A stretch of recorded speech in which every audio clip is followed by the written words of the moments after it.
Lecture 28B, review parallel transport from A to B to C. You see there's a path, and A to D to C, according to this figure over here. A to B to C and A to D to C. Why that? Because the curvature allows us to compare the path. You see, that's the path ABC and ADC. And the parallel transport of a vector, when reached at point C, they are different because the curvature, the flat space, they are the same. That's a reason we will derive the Riemann curvature using this path ABC and ADC and subtract. You see that, you see? So that's the motivation for this. Now again, we are dealing with a small separation between A, B, C, D. It's a very, very small separation. So this here, the path from A to B, you see that's a VA, the components of the vector VA and the components of vector VB, they are parallel transport. No twist, you see, that's important here by definition. Now, point A, the coordinates are A and B.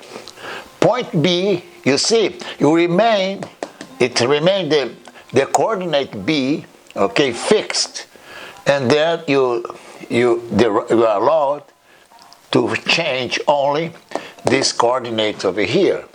So, by definition, the covariant derivative from A to B, the condition for parallel transport, you set this is equal 0. So this is the covariant derivative, you set this equal 0.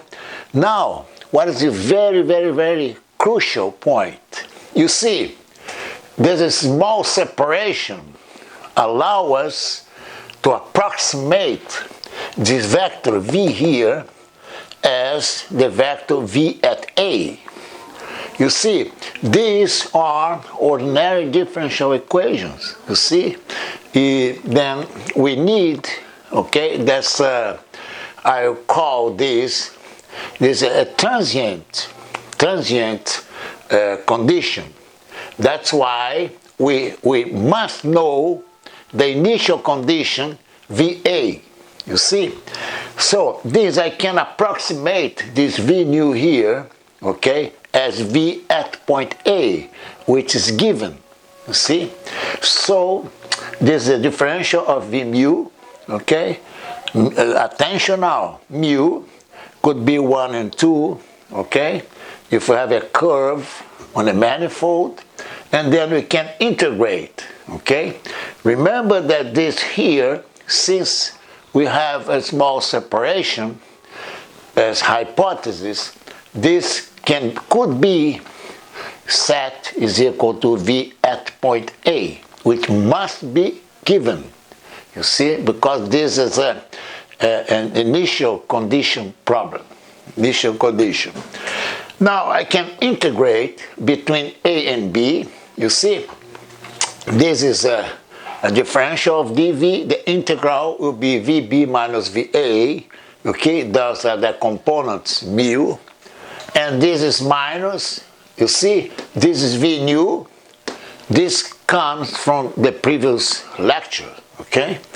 The covariant derivative, which we set equal to 0, and then solve this integral over here. Then I call this equation 1. Now, let's consider now a path, you see, another path. Now, in this case, from B to C is similar, okay? There is no doubt about that, you see, but the limits are different. You see, this is very interesting because we are using just there. You see, there's a coordinates. A is AB.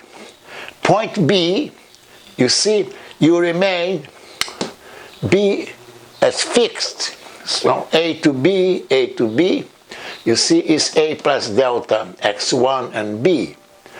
Point D, okay, now point D, you see, this you vary, point D, you vary x2. This is x1 and this is x2. Now you remain, A remain fixed, okay? So the point D, you see, look, A here, B plus delta x2. It's analogous, you see, because here I'm varying the coordinate x2. Now this point D. Point C over here is A plus delta x1, B plus delta x2. You see, quite clear. I'm using this, that's the substitution when I derive this path. Now, so this path here, this integral, okay, is this case for point B to point C. Point C is the end, okay? This is VC minus VB. You just substitute, I call this relation 2.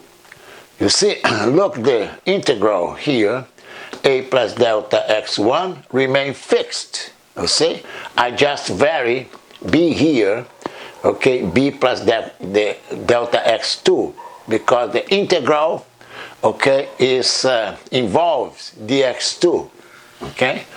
Now let's move this equation 2. Similarly, A to D, I already have here, okay, the coordinates of point A and point D. So this will be, the end is VD minus VA, okay? Just substitute. Here I'm moving, okay, in x2 direction. That's why I have dx2. So this is relation 3. The last one, from D to C. You see, from D to C, okay? Now this is the x1 direction. This is x2 direction. So clearly that from C to D, okay, D, this case, you see, you have C is the end, okay, and this is the initial. So that's why I have VC minus VD. Okay, this is similar to what we did before. Now the coordinates, you see, attention now, okay? Here, the coordinates B plus delta x2 remains the same. Okay, I only vary from A to A plus delta x1. See, that's relation 4. The next lecture will compare the path ABC with the path ADC. You see, and I'll make the difference, you see. This case, in curvature, they are different from 0. The flat space, I repeat, they are the same. You see, that's it. You continue on lecture 28C. Okay, this 28B. That's it.